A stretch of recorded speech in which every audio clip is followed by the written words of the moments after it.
And we are reading Canadian in this month's edition of Well Read. Best-selling author Chantel Guertin joins us this morning with 4 of her new favorite picks. Good morning. Let's get right into it. Hi, Annette. Okay, let's start with The Life Cycle of the Common Octopus by Emma Knight. So Emma Knight is from Toronto, and this is a huge success story. She is a debut author, but she is also the owner of Greenhouse Juices, and her husband, I believe, is his family founded Roots. So what's more Canadian than that company? But that aside, this is a beautiful book.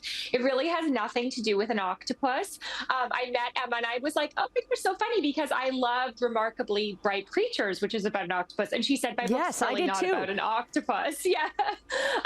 So when I read it, yeah, it isn't. So, but it's about a woman who is in her 20s and she goes to university in Edinburgh, and she's sort of digging into her family's past. And so it balances that sort of like coming of age book with a little bit of a mystery, and it has a bit of a Sally Rooney feel. And it's just been a huge success for her. It was a read with Jenna Pick in January, and it's hit the New York Times bestseller list, and it's just beautifully written. Okay, what's your next pick? Okay, my next one is We Could Be Rats. And this is the story of 2 sisters, and it's written in such an interesting way. So it is a little bit dark and sad to start, because what you realize is happening is that the main character, you think, is trying to write her suicide note. And she just tries over and over and over again, in which way you kind of get an understanding of her life. But it really is actually a beautiful story of 2 sisters and a friendship. And the story is just written so uniquely. It all ties up and it really stays with you. This is, I believe, her 3rd book. And I think that she does this with her other books. I want to read the first 2 now, because I think she has a really unique way of writing. Okay, I'm going to actually take the next one, because you had mentioned this book. You didn't get a chance to read it because it just came out. But it is It Must Be Beautiful to Be Finished by Kate Gies. And Kate was actually just on the show this week. So it's a really heart-wrenching but beautifully written memoir. She was born with 1 ear, and it's her story of how she had 14 surgeries as a little girl by doctors that were trying to fix her.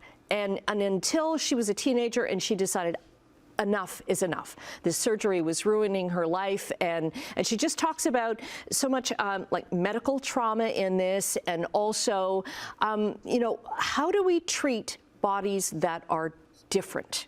Not necessarily broken, but just different. And it's such a great read. The chapters are very, very short, and you kind of need that to kind of recover from what you're reading, what she went through. Yeah. Your recommendation, I got this book, it came yesterday and I started it last night, and it's just like, yeah, as you said, the way it's written is just so interesting, and oh my gosh, I just can't wait to keep going with it. And she's lovely. She's lovely. Yeah. And you've got one more, William. Yes. This is by Mason Coyle, and this is actually the pseudonym for Andrew Piper, who is a literary horror writer and who passed away last month. And so this is, I'm really good friends with Andrew's wife. His daughter's dating my stepson. So we have a close family tie, but that aside, this is a really interesting, it's a horror, but it's AI. It's a really fast read. You could probably read this in one sitting. And he has another one in this line that will come out next year posthumously. Oh. And it's which of course that is a terrible, sad thing. Yes, but the book is really, really well done, and just taking horror into a new realm. And I think anyone, especially if you love Stephen King or you love any kind, would love it. Okay, run out of time, but we'll get all 4 books up on our website, chch.com/morninglive. Thank you. Thanks, Annette.